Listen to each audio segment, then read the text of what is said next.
Jelas mestinya seperti itu. Jangan dihafalkan, nggak dilakukan, juga nggak dimengerti.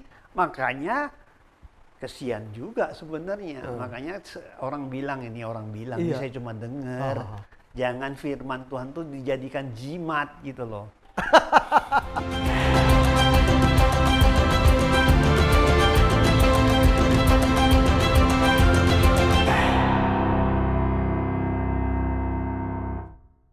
Tadi ada beberapa yang sudah dijelaskan. Nah, kita sebagai anak-anak Tuhan, sebagai orang-orang percaya, intinya apa sih yang harus kita lakukan dalam menyikapi situasi kondisi yang Tuhan izinkan dalam masa pandemi ini ada di sekitar kita, Bapak?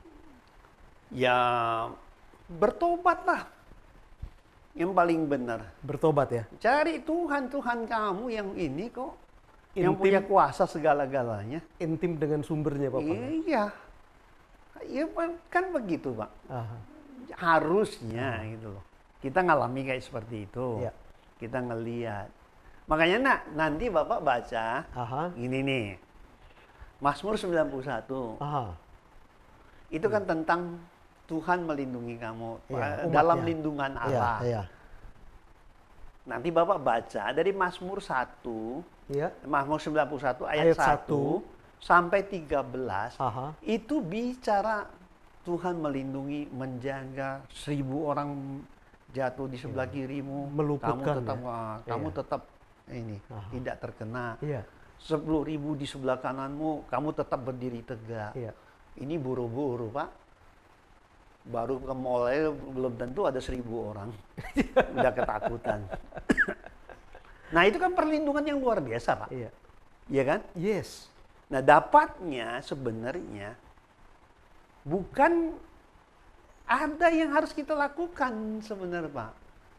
Nah, apa itu, Pak Bang? Di ayat 14-nya. Ayat 14. Coba deh, Pak. Coba Bapak kalau ada ayat Mazmur 91 ayat 14-nya, coba. Iya. Oh, begitu ya, Pak Bang ya? Coba baca dulu.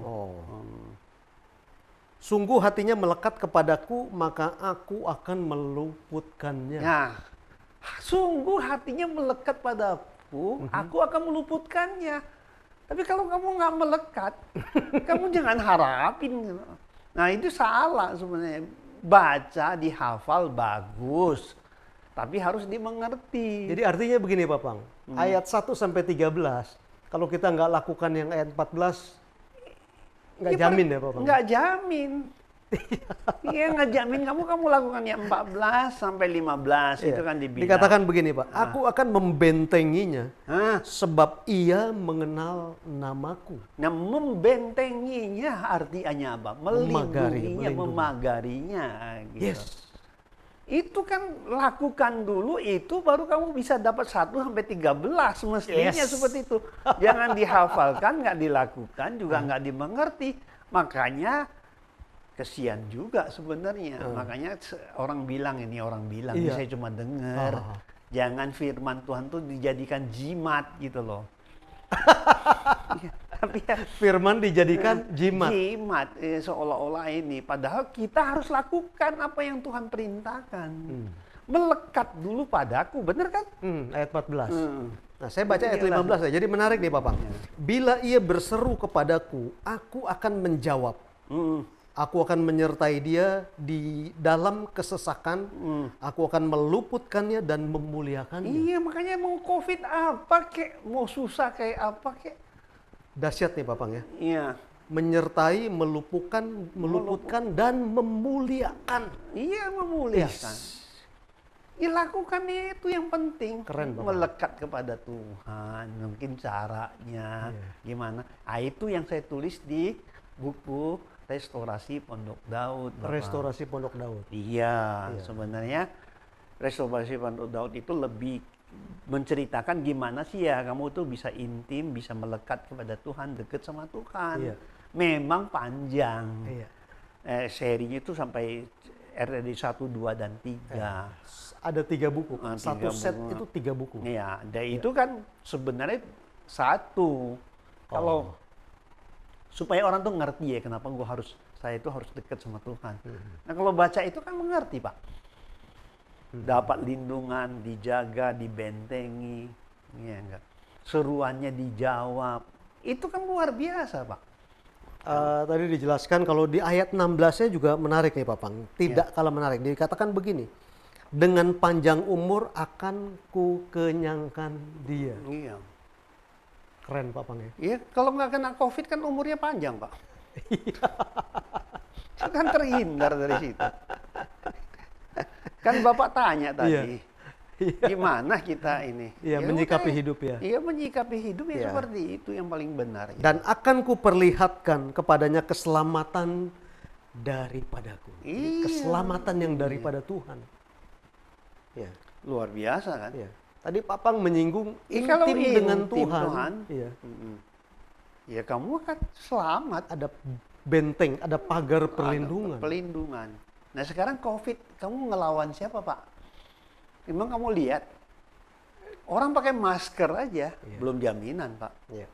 Kamu pegang, kamu salah pegang, kamu pegang masker kamu, kena juga Pak. Iya. Apa itu jaminan? Terus peperangan kamu lihat dia di udara atau di mana? Iya kan? Nggak kelihatan kan? Kumannya kelihatan Pak? Enggak kan? Tahu-tahu kena. Udah kena pun masih nggak tahu Pak. Udah parah baru tahu Pak. Kan ada OTG, orang tanpa gejala. Iya kan? Nah itu gimana kita menghindari itu semua? Bagaimana caranya menghindari semua? Yes. Hanya satu. Dekat dengan Allah. Itu dengan Dekat dengan firman Tuhan. Iya, dekat dengan Allahnya Tadi sendiri. Papang nyinggung ada buku Restoring the Tabernacle of David. Nah, Mengajarkan kita bagaimana kita intim dan akibat dari keintiman Tuhan. Tadi Mazmur iya, 91. iya, Nah ini Papang, bukan satu kebetulan ada di depan kita ini. iya betul. Oh, iya, Iya. itu buku ketiga. Ada buku ke-1, iya. buku kedua itu menceritakan dari awal. Saya sudah tiga-tiganya baca. Pak. Oh, wah, puji Tuhan. Jadi terima kasih loh Papang. Iya. Ya kita sudah membahas tentang isu pandemi COVID-19. Ya dari persepsi kita, perspektif sosial, perspektif Alkitab, sudut pandang firman Tuhan. Ya Papang sebagai seorang peneliti dan teolog tadi sudah menjelaskan banyak bahwa ini adalah bukan akhir daripada segala-galanya. Tuhan izinkan terjadi. Nah, bagi kita juga ada satu. Iya. Di dalam hidup ini, dengan adanya COVID, Iya. itu juga nguji iman kamu. Oh iya. Apakah imanmu makin mundur? Apa kamu maju terus? Iya. Contohnya, ada pendeta justru kena Iya. COVID. Apa dia kurang apa? Kita nggak mengutuk mereka. Iya. Bukan. Iya. Kita juga nggak bilang dia berdosa. Enggak. Ada banyak loh Papang yang menjadi korban. Ya justru itu. Lukas 13, kalau Iya. Bapak baca, Yesus itu ditanya. Iya. Kalau orang kecelakaan atau mati Siapa karena yang berdosa? ditimpa tembok, Iya. apakah dia lebih berdosa? Enggak, Tuhan Yesus bilang. Iya. Iya. Enggak seperti itu. Ya, jadi kita juga nggak boleh menghakimi. Harusnya kita tuh bersyukur. Iya. Itu dia memberi hamba-hamba Tuhan itu yang jadi korban itu memberi contoh kepada kita. Supaya kita tuh imannya tuh lebih kuat, bukannya makin mundur. Jangan ngelihat negatifnya. Kalau ngelihat negatifnya kan seolah-olah Iya. wah hamba Tuhan aja kena mati, apalagi saya. Yang katanya. korban itu yang berdosa. Yang berdosa. Itu bukan begitu. Kita tuh bersyukur apapun yang terjadi. Jadi harusnya itu membuat iman kita lebih kuat untuk menghadapi semua ini gitu loh. Mantap Papang. Jangan malah meninggalkan iman kita, Yes. malah meninggalkan gereja, meninggalkan persekutuan dengan Tuhan, meninggalkan keintiman jadi ateis gitu gara-gara ya hal-hal yang sekecil itu. Jangan seperti itu. Makanya kan sadar nggak sadar sebenarnya apapun yang terjadi sebenarnya itu lebih kepada ujian iman juga. Yes. Sebagian dari basis itu. Ujian iman. Iya. Gitu loh. Thank you Papang. Jadi Bapak Ibu dimanapun juga Anda berada, tema pembahasan kita hari ini adalah pandemi COVID-19 di tinjau dari aspek sosial, aspek teologi Alkitab, bahwa ini adalah bukan akhir dari segala-galanya. Tuhan izinkan ini terjadi supaya apa? Supaya manusia kembali kepada jalan yang Tuhan sudah tentukan. Intim dengan Tuhan, maka di Mazmur tadi sesuai dengan apa yang hambanya jelaskan, itu ayat 14, 15, 16 kita lakukan, maka ayat 1 sampai 13 itu menjadi hak kita untuk kita menikmati pemeliharaan Tuhan. Kalau ada pertanyaan, silakan kirim email. Alamat emailnya ada di description. Dan jangan lupa like dan subscribe supaya Anda bisa menikmati video-video berikutnya dalam channel Anda Bertanya, Alkitab Menjawab. Shalom, Tuhan Yesus memberkati kita semua. Terima kasih, Pak Pang. Terima, Tuhan berkati.